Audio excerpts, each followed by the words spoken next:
Ibu tahu kapan awal mula penderitaan?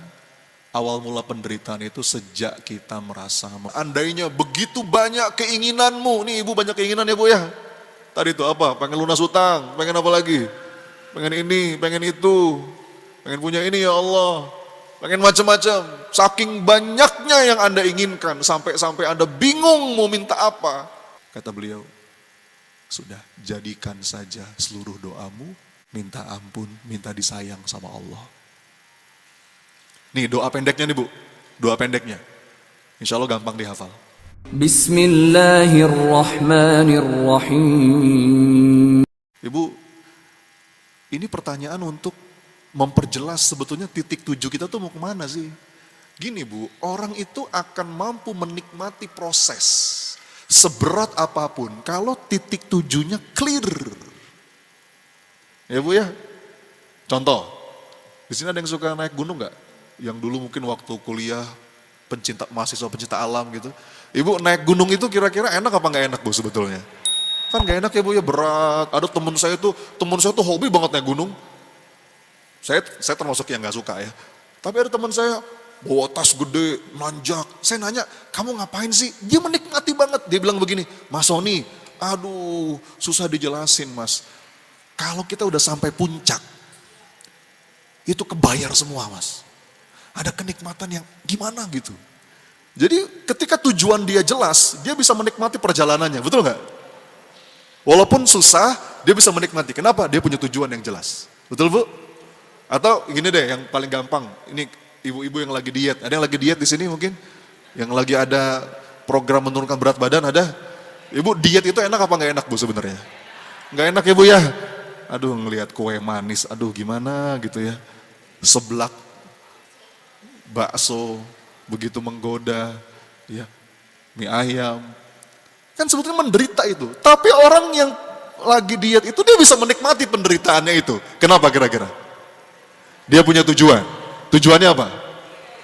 Tujuannya macam-macam. Ada yang pengen sehat, pengen langsing, pengen kurus, pengen tampil menarik. Poin saya, begitu kita punya tujuan yang clear, prosesnya seenggak enak apapun kita enjoy. Betul? Bagaimana kira-kira kalau orang yang tujuannya Allah, Bu?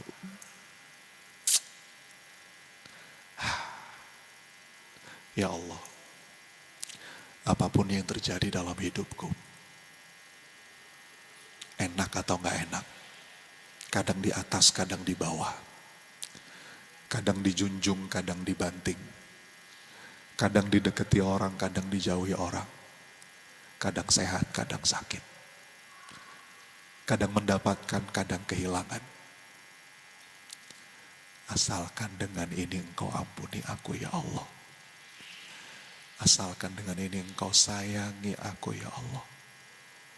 Asalkan ini bisa menjadi jalan surgaku ya Allah. Aku baik-baik saja. Aku ridho ya Allah. Fa illam takun alayya ghadabun fala ubali lakal utbah hatta tardo. Anda lihat. Inilah kedalaman makna dari ikhlas. Orang yang ikhlas dia mudah ridho. Dan kalau dia ridho bu, Allah pun ridho kepadanya. Makanya rumusnya gimana? Radiyallahu anhum wa radu'an. Mangga ya Allah. Namanya hidup itu bu, kita akan dapat gilirannya. Pasti ada waktunya gak enak. Ada waktunya berat. Ada waktunya sempit. Nah orang kalau punya tujuan kepengen disayang sama Allah. Aku baik-baik saja ya Allah. Asal dengan ini engkau sayangi aku ya Allah. Makanya bu saya tuh kalau jadi pembimbing umroh ya bu ya. Saya kalau bimbing haji, bimbing umroh. Itu saya suka nanya bu sama para jamaah. Ada yang mau berangkat bareng? Amin aja dulu, amin. Mudah-mudahan kita bisa umroh bareng. Bapak ibu di sini semua diundang merasakan wukuf di Arafah insya Allah. Saya tuh bu kalau lagi bimbing jamaah, saya suka nanya, saya suka punya kuis. Biasanya menjelang pulang ke Indonesia ya, udah mau tawaf wada, udah mau meninggalkan Masjidil Haram. Saya nanya gini sama jamaah, Gimana Bapak Ibu, seneng gak? Aduh seneng banget Ustadz, ya Allah pengen balik lagi. Gimana Bu, udah doa apa aja? Banyak Ustadz. Di Raudhah udah doa ini, di Multazam udah doa ini. Saya boleh nanya gak satu? Apa Ustadz? Udah belum Bapak Ibu secara khusus doanya itu minta disayang sama Allah? Belum Ustadz. Boleh nggak Bu saya kasih tugas satu aja. Nih hari terakhir di Mekah saya bilang. Nanti ketika Ibu tawaf sunnah atau ketika sholat menghadap Ka'bah. Satu aja yang diminta. Apa? Ya Allah sayangi aku. Ya Arhamar Rahimin irhamna. Sebetulnya ada doa yang panjang Bu. Doa yang panjang begini, saya suka banget. Doanya indah loh Bu. Ini agak panjang, tapi indah banget. Kalau perlu Ibu hafalin. Mau direkam? Rekam ya. Saya sangat terus terang, sejujurnya Bu ya. Ini doa, salah satu doa yang paling saya suka. Dari insya Allah ya Bu, dari sejak saya tahu doa ini, sampai sekarang, insya Allah setiap habis sholat, saya selalu baca. Kalaupun saya lagi buru-buru misalnya habis selesai sholat saya nggak sempet zikir-zikir macem-macem, minimal saya baca doa ini. Terus terang ini doa saya suka banget Bu, ini doa indah banget. Doanya begini Bu, Bismillahirrahmanirrahim. Allahumma inna maghfirataka arja min amali wa inna rahmataka awsa'u min dhambi. Allahumma illam akun ahlan an ablugha rahmatak fa inna rahmatuka ahlun an tablughani li'annaha wasi'at likulli syai'in ya arhamar rahimin. Agak panjang memang, tapi ini indah banget. Saya artikan ya. Yang pertama begini Bu. Allahumma inna maghfirataka arja min amali wa inna rahmataka awsa'u min dhambi. Ya Allah, sungguh ampunanmu lebih aku andalkan, lebih aku harapkan dibandingkan amal-amalku. Dan sungguh ya Allah, rahmatmu pasti jauh lebih luas dibandingkan sebesar apapun dosaku. Lanjutannya, Allahumma illam akun ahlan an ablugha rahmatak fa inna rahmatuka ahlun an tablughani. Apa artinya? Ya Allah, kalau aku bercermin, kalau aku ngaca, kalau aku jujur, aku nih kayaknya gak pantas untuk bisa menggapai rahmatmu ya Allah. Beneran gak pantas. Dosaku banyak, amalku receh, kok kayaknya aku gak pantas ya Allah untuk bisa menggapai rahmatmu. Tapi ya Allah, rahmatmu akan selalu bisa menggapaiku. Karena aku yakin rahmatmu maha luas melebihi segala sesuatu. Ibu. Ibarat kita mau gapai rahmat Allah nih Bu, kalau analogi dari guru saya begini.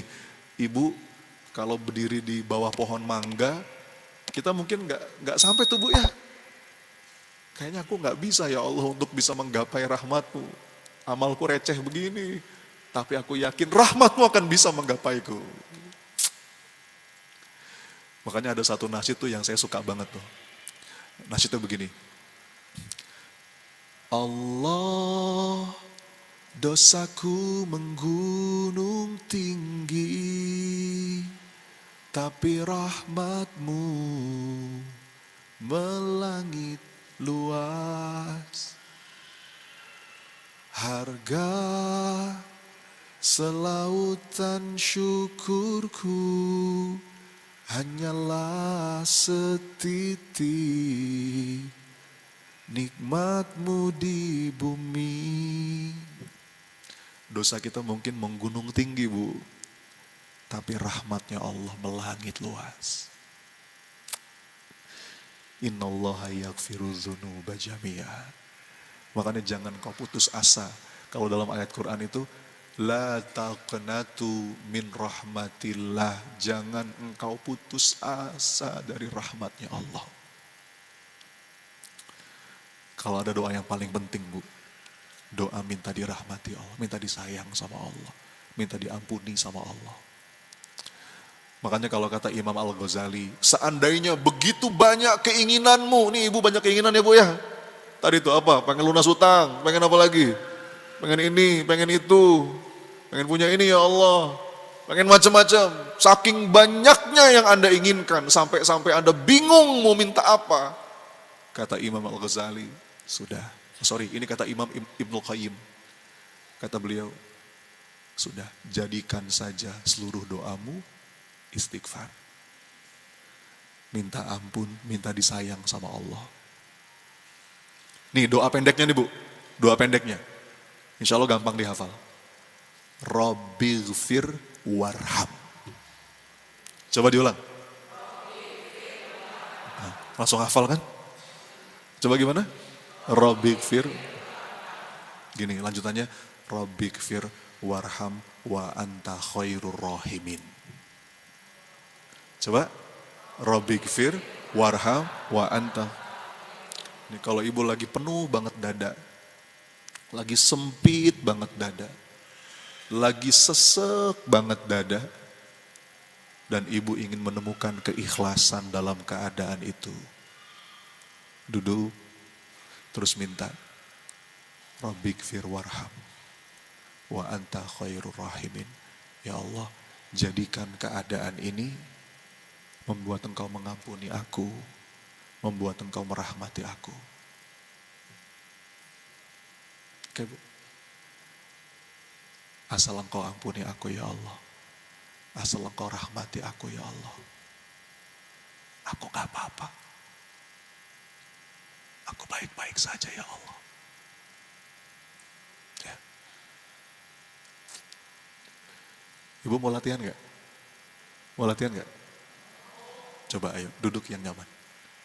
Kita sambil doa ya bu ya. Nanti ini doa latihan. Ibu kalau bisa duduknya agak tegak. Duduknya agak tegak.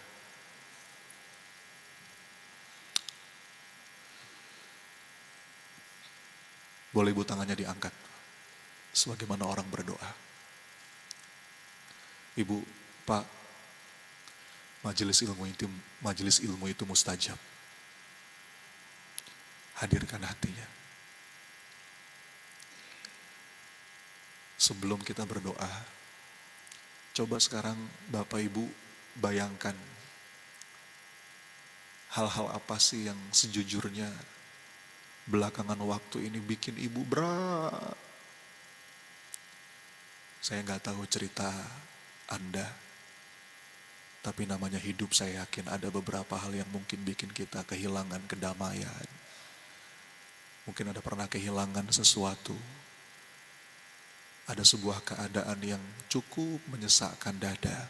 Coba hadirkan itu semua bu, Pak. Masalah-masalah Anda mungkin. Hadirkan bu.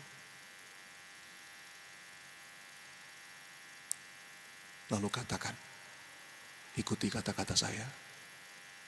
Ya Allah, hamba ridho.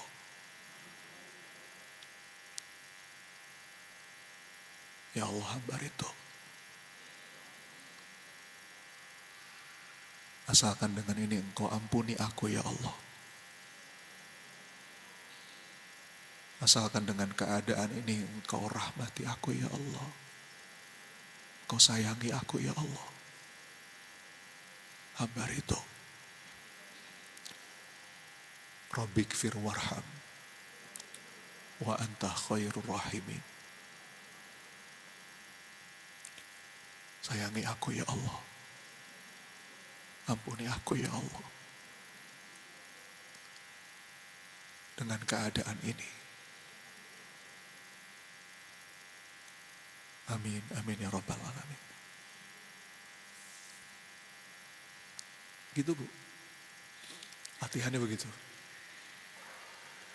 Pokoknya kalau Bapak Ibu lagi ngerasa berat, apapun judulnya ya, langsung kita konversi menjadi doa minta diampuni dan minta disayangi. Ya. Satu, latihan bertanya. Terakhir yang kedua, latihan melepas rasa memiliki.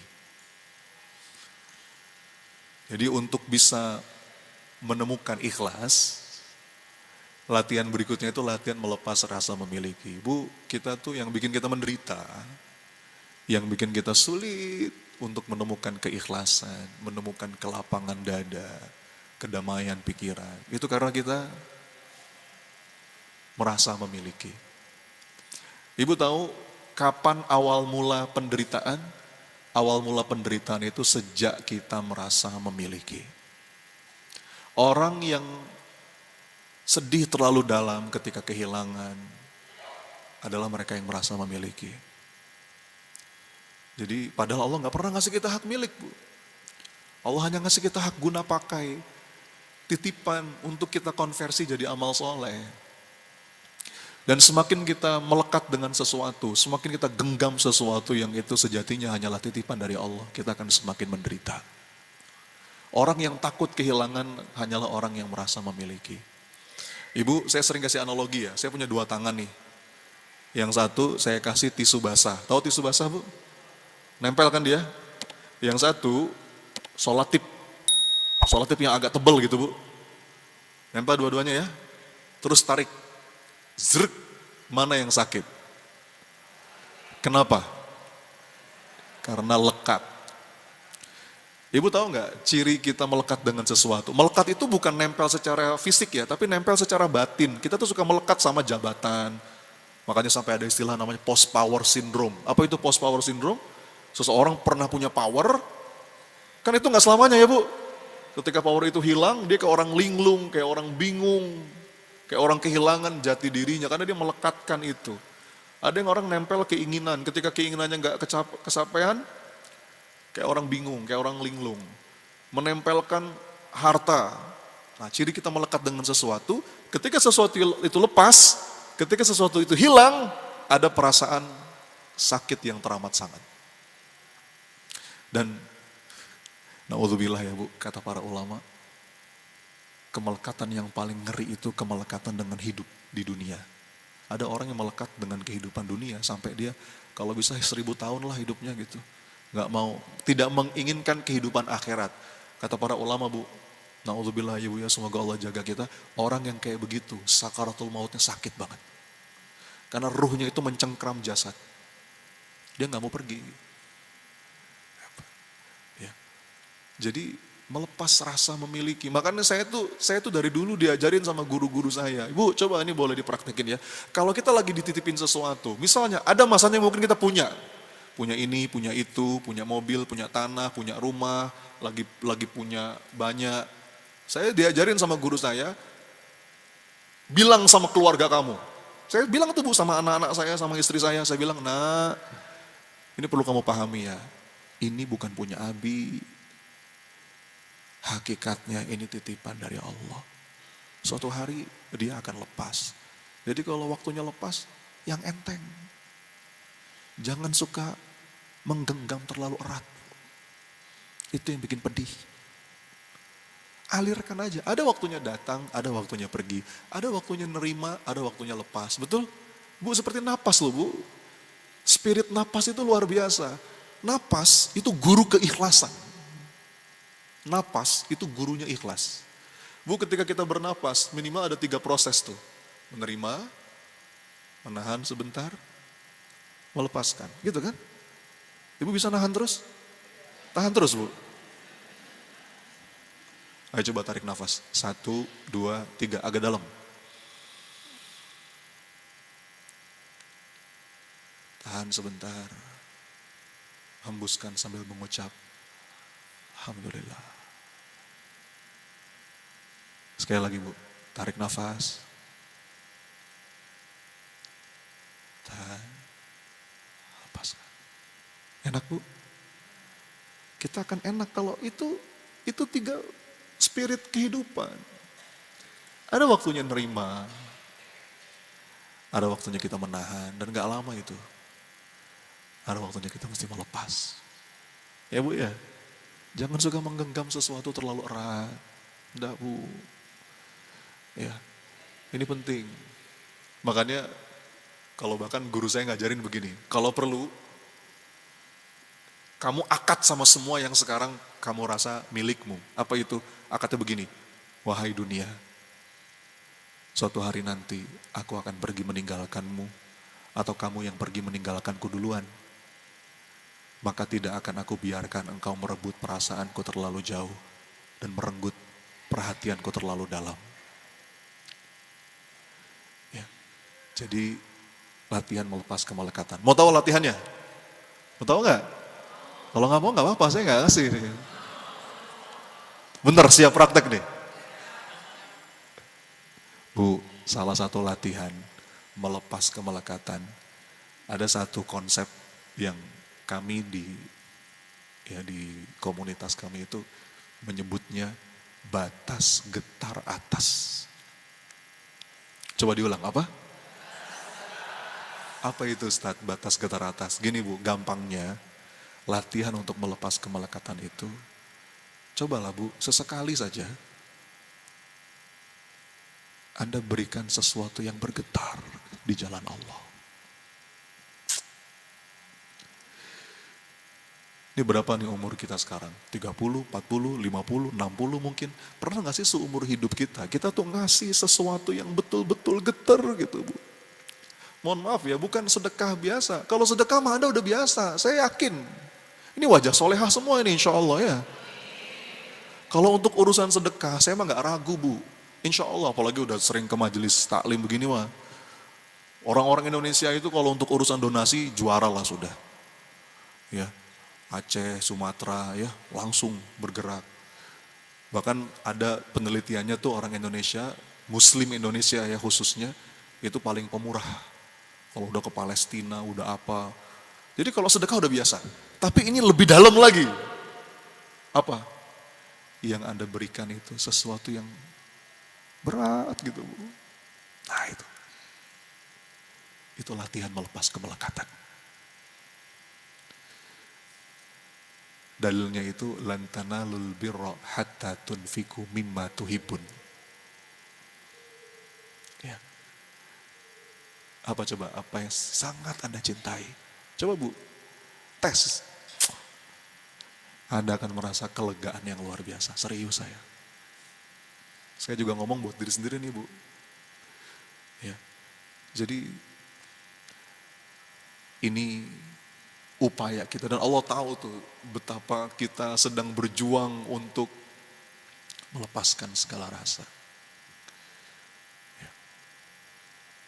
Itu yang kedua. Tadi yang pertama apa Bu? Mencari kelas latihannya? Latihan? Bertanya. Nanya apa? Cari apa? Untuk siapa?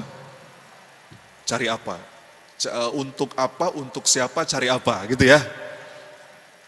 Kita sadari jangan-jangan untuk validasi manusia nih, na'udzubillah. Makanya tadi pakai amal rahasia. Lalu yang kedua, latihan melepas kemelekatan.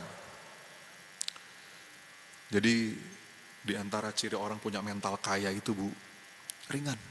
Dia tuh nggak takut kekurangan gitu. Ya. Untuk berbagi tuh ringan. Karena dia gak merasa memiliki. Wong ini juga titipan kok dari Allah. Dan yang ketiga, supaya tiga ya terakhir, untuk bisa menemukan ikhlas, latihan berbaik sangka. Apa Bunda? Dalam keadaan seberat apapun, yang mungkin pada saat itu kita belum ngerti ini maksudnya apa ya Allah. Tapi katakan dalam hati, ya Rob, apapun keadaannya, hamba hanya ingin berbaik sangka padamu. Bahwa dalam keadaan sesulit apapun itu pasti ada kemudahan dan karunia Allah yang beriringan dengannya.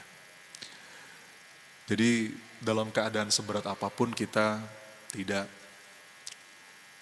tenggelam dalam keluh kesah. Karena pasti ada kebaikan, pasti ada kebaikan. Kalau kata Abdullah bin Mas'ud, seandainya kesulitan itu masuk ke dalam sebuah batu, maka kemudahan akan ikut mengejarnya masuk juga ke dalam batu itu. Tapi masalahnya Bu, kita tuh sering berkeluh kesah. sering buru-buru mengambil kesimpulan.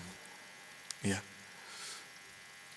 Ada sebuah cerita nih Bu, ini sebagai penutup ya. Cerita tentang berbaik sangka. Ini kisah imajiner Bu, tapi ini maknanya dalam banget. Dulu waktu saya nyantri, saya dapat ini dari seorang ustadz, yang itu sampai sekarang berkesan banget tentang baik sangka. Gimana ceritanya ustadz? Ada seorang raja Bu, di sebuah kerajaan, yang punya hobi berburu. Apa hobinya Bu?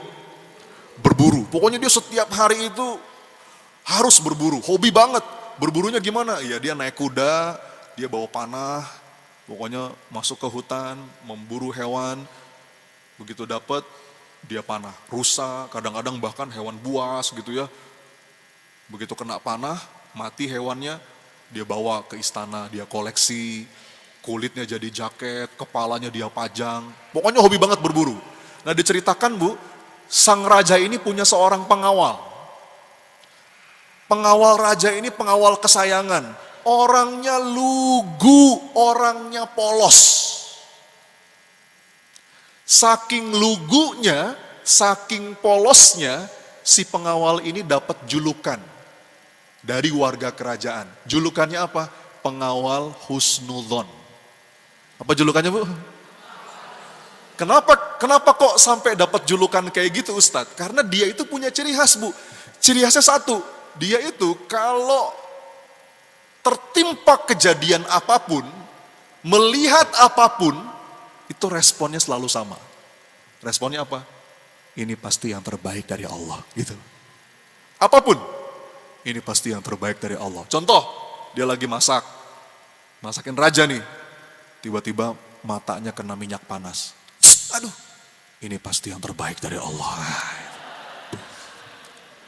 Dia lagi jalan, tiba-tiba kakinya tersandung, terkilir, jatuh, kubrak. Aduh, ini pasti yang terbaik dari Allah.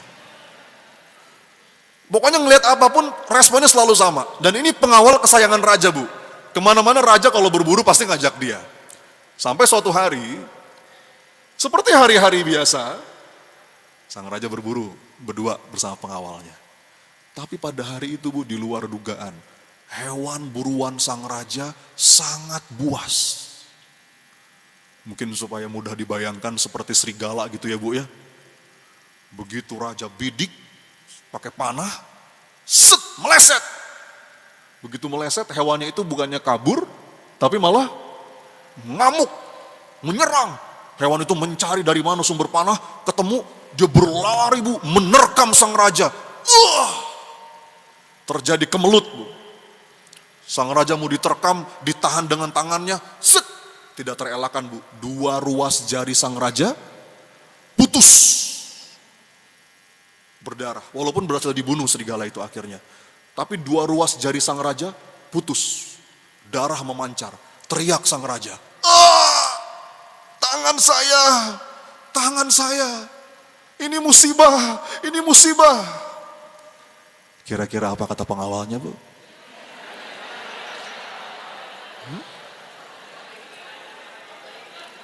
Apa kata pengawalnya? Raja, ini yang terbaik dari Allah. Raja.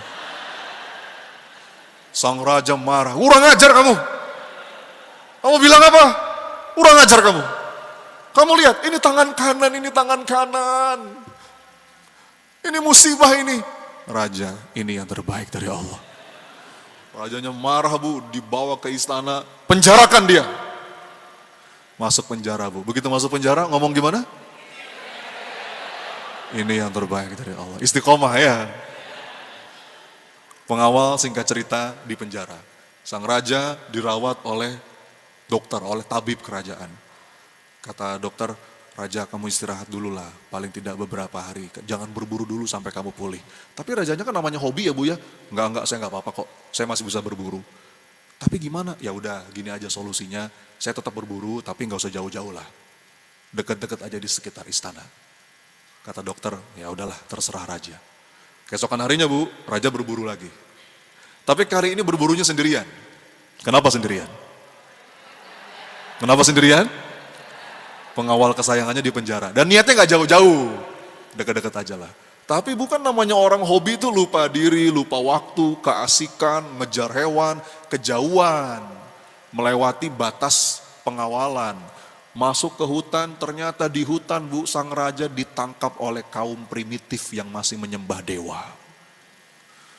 Terjebak Bu lewat jaring-jaring gitu ya. Wah, ditangkap Bu, dibawa sang raja ke markas mereka di tengah hutan itu, kaum primitif. Diikat sang raja di sebuah tiang. Pengen diapain Bu? Pengen dipenggal, disembelih, dipersembahkan buat dewa-dewa mereka. Ternyata hari itu bertepatan dengan hari Idul Kurbannya mereka gitu ya. Wah, sang raja ketakutan. Tidak. Begitu, wah terjadi upacara adat Bu. Upacara adat bakar api unggun. Sebelum dieksekusi, sang raja cek and recheck. Melihat tumbalnya. Si kepala sukunya Bu, cek and recheck, melihat tumbalnya itu. Dan dia ngeceknya berdua sama ulama fikih mereka gitu ya. Begitu dilepaskan dari ikatan, ternyata Bu tangan sang raja apa? 2 ruas jarinya kan cacat. Langsung marah-marah si kepala sukunya. Wah, tidak bisa ini. Ini menurut kaidah fikih mereka gitu ya. Ini nggak boleh, ini nggak memenuhi syarat untuk jadi kurban. Enggak, marah kalian nggak becus nyari persembahan buat dewa. Ini nggak bisa. Bebaskan dia, cari yang lain. Dibebaskan Bu sang raja sambil menatap tangannya. Dia berkata,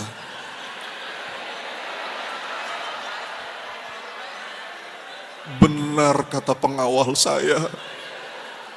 Ini yang terbaik dari Allah. Saya baru ngerti sekarang. Sang raja menangis Bu, menemukan hikmah yang luar biasa. Dia berjalan gontai menuju kerajaan. Begitu sampai kerajaan, mana pengawal saya? Bebaskan dia.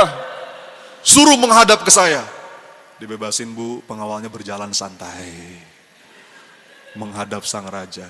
Begitu sampai depan raja, cerita sang raja. Pengawal, kamu benar. Ini yang terbaik dari Allah. Tadi saya begini. Apa kata pengawalnya? Iya raja, ini yang terbaik dari Allah. Tapi saya masih penasaran. Kenapa kamu masuk penjara, kamu bilang itu yang terbaik dari Allah? Ayo, kenapa?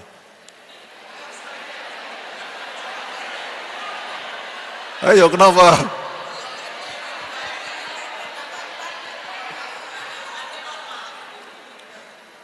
Kata pengawalnya, iya jelas raja, kalau saya nggak di penjara, raja pasti ngajak saya barusan, betul? Dan besar kemungkinan kita berdua tertangkap raja. Begitu kita berdua tertangkap, raja tangannya cacat, saya lengkap. Nah, ini aja penggantinya. Saya di penjara itu yang terbaik dari Allah raja. Bu, sudah. Kalau kata guru saya, kita tuh nggak tahu yang kejadian dalam hidup kita ini musibah atau bukan, tapi yang bisa kita lakukan hanyalah berbaik sangka kepada Allah. Ya, suatu hari kita kecelakaan, patah. Ini musibah ini. Saya ada seorang alumni Bu, ini kisah nyata. Saya punya alumni di Purwokerto. Kakinya itu Bu diamputasi gara-gara kecelakaan kerja. Terakhir kali saya ketemu sama dia masih normal. Suatu hari saya ke Purwokerto, beliau datang di kelas saya, ternyata udah pakai kaki palsu. Terus dia nyapa saya sambil berjalan pincang. Ustaz Sony, apa kabar? Sehat, Pak, kenapa kakinya? Kecelakaan kerja Ustaz. Dipotong. Ya Allah, kan seperti yang Ustaz Sony katakan. Saya nggak tahu ini musibah atau bukan Ustaz. Tapi saya hanya mau berbaik sangka kepada Allah. Mudah-mudahan ya Ustaz, kaki saya ke surga duluan. Wah, saya nangis tuh. Ditipu orang, miliaran, ini musibah ini. Saya nggak tahu ini musibah atau bukan. Tapi yang mau saya lakukan hanyalah berbaik sangka kepada Allah. Jadi Bu, kalau kata Sayyidina Ali, ketika aku berdoa kepada Allah, dan Allah kabulkan apa yang aku minta, aku bahagia. Tapi kalau Allah tidak mengabulkan apa yang aku minta, aku lebih bahagia. Kenapa? Karena yang pertama pilihanku, sedangkan yang kedua pilihannya Allah. Dan pilihan Allah pastilah yang terbaik untukku. Masalahnya Bu, kita tuh sering menghakimi keadaan tanpa berupaya berbaik sangka dulu. Mudah-mudahan ya Bu, kita jauh dari keluh kesah. Amin. Istighfar dulu yuk sama-sama. Astaghfirullah Rabbal baraya. Astaghfirullah minal khataya. Astaghfirullah Rabbal baraya.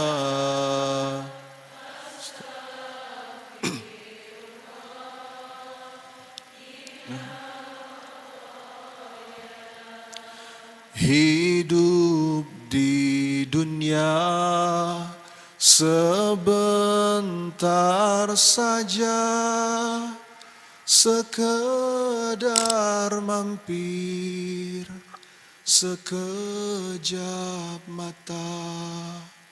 Jangan terpesona, jangan terpedaya. Akhirat nanti tempat pulang kita. Akhirat nanti hidup sebenarnya. Astaghfirullah Rabbal baraya.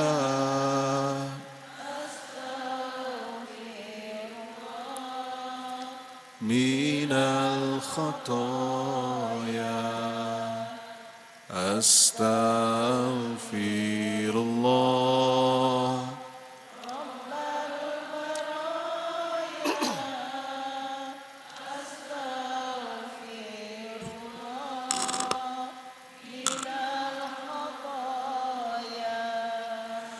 barang siapa Allah tujuannya, niscaya dunia akan melayaninya.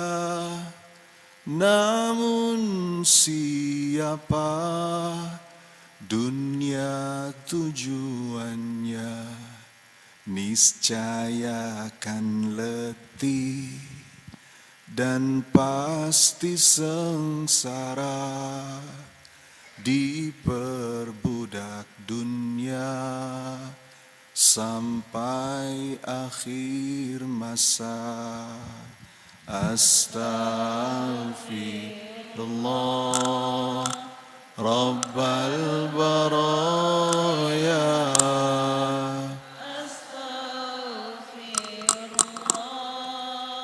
Minal khataya. Astaghfirullah Rabbal baraya. Astaghfirullah minal khataya. kasih sayang Allah Maha mempesona. Betapapun kita mengkhianatinya, tiada terputus curahan nikmatnya. Selalu dinanti kembali padanya.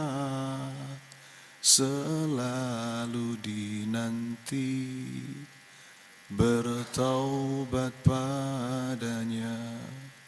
Astaghfirullah Rabbal baraya astaghfirullah minal khataya astaghfirullah Rabbal baraya astaghfirullah. minal khataya. Mudah-mudahan ya Bapak Ibu, di sisa umur yang masih Allah kasih ini, Allah tuntun kita dalam ketaatan. Kita bisa jadi hamba yang ikhlas, hamba yang sejahtera lahir batin bahagia dunia akhirat.